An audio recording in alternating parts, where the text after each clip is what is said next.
স্বার্থান্বেষী মহল গুজব রটানোর চেষ্টা করে। আমরা সময় মতো যখন আমাদের বিনিয়োগকারীকে সুরক্ষা দেয়া এবং ভালো ব্যবসা বাণিজ্য ট্রানজ্যাকশন হওয়ার মতো একটা অবস্থা আসবে, ওটা যথাশীঘ্রই সম্ভব। আমরা যেটা আপনারা ভাবছেন যে হঠাৎ করে একটা শক আসবে, আমরা ওইটা ওইভাবে স্ট্র্যাটেজিক প্ল্যানিং নিয়ে করব যাতে বড় শক হঠাৎ করে না আসে।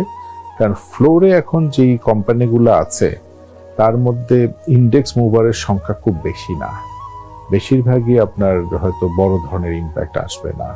তো ইন্ডেক্স মুভার যেগুলো, সেগুলোকে আমরা বুঝে শুনে দেখে একটা প্ল্যান করি, বের করে নিয়ে আসবো।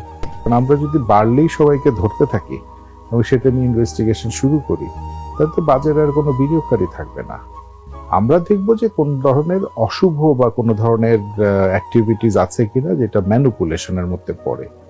এছাড়া আমরা যদি কখন কোনটার দাম বাড়ছে এবং মানুষের কেন ইন্টারেস্ট আসছে, এইগুলো নিয়ে যদি সারাক্ষণ ইন্টারফেয়ার করতে থাকি, তাহলে তো বাজার নিজের মতো চলতে পারবে।